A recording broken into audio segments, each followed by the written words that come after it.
Bismillahirrahmanirrahim. Assalamualaikum warahmatullahi wabarakatuh. Alhamdulillahirrabbilalamin. Assalatu wassalamu ala asyrafil anbiya'i wal mursalin wa ala alihi wa sahbihi ajma'in. Amma ba'du.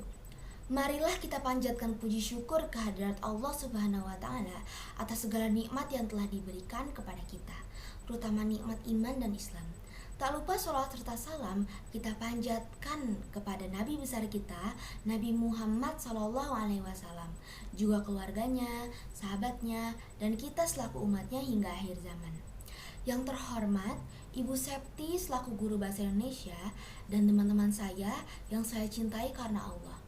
Cinta kepada Allah tidak hanya dapat diucapkan dengan lisan saja, perlu ada bukti nyata karena Allah Maha mengetahui segala sesuatunya. Jika hanya bisa berucap tanpa ada pembuktian, bisa-bisa kita menjadi golongan orang yang munafik. Nauzubillahi min dzalik. Tolak ukur kecintaan seorang hamba terhadap Tuhannya adalah dengan menjauhi segala larangannya dan menuruti perintahnya. Contoh larangannya seperti mabuk, berzina, menyiksa, dan lain-lain. Dan perintahnya yang harus kita turuti adalah ibadah. Allah juga mengajarkan untuk mengikuti sunnah Nabi Muhammad SAW dalam kehidupan sehari-hari, karena Allah telah menjadikan Nabi Muhammad SAW sebagai suri tauladan yang baik dan diberi gelar Habibullah atau Khalilullah, kekasih Allah. Oleh karena itu, untuk mencintai Allah, maka kita harus berusaha menghidupkan sunnah Nabi Muhammad SAW dalam kehidupan sehari-hari.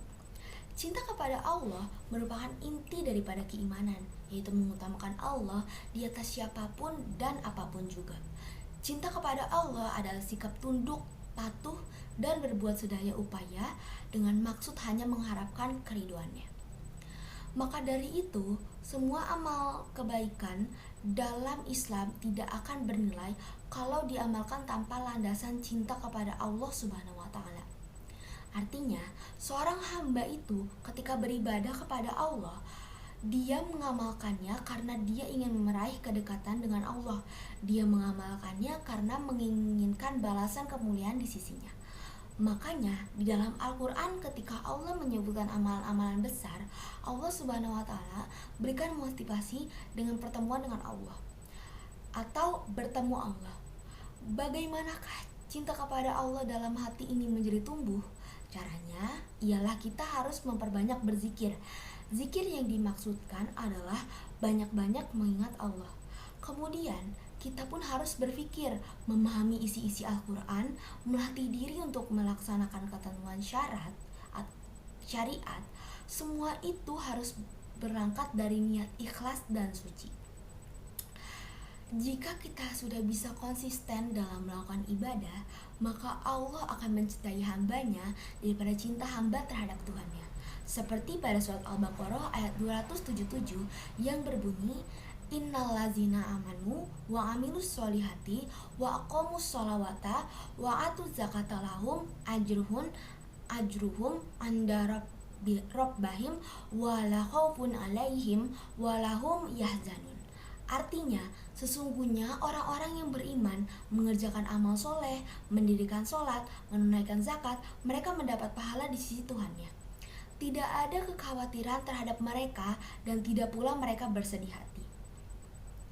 Mukmin sejati ialah orang yang mencapai ketinggian dan kebesaran ilahi, merasakan penyantunannya dan kebaikannya.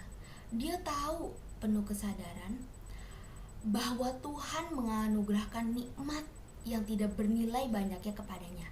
Pengetahuan atas hal itu memberikan bekas ke dalam jiwanya, yang artinya menimbulkan kecintaannya kepada Allah.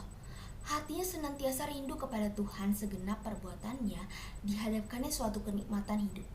Jangan lupa untuk mencari ridhonya dalam menjalani kehidupan.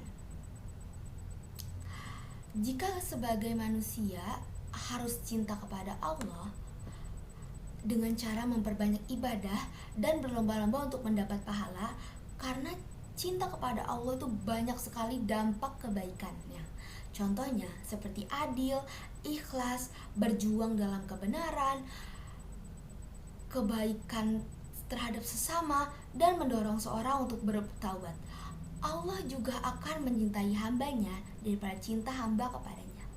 Sekian yang dapat saya sampaikan. Terima kasih. Wassalamualaikum warahmatullahi wabarakatuh.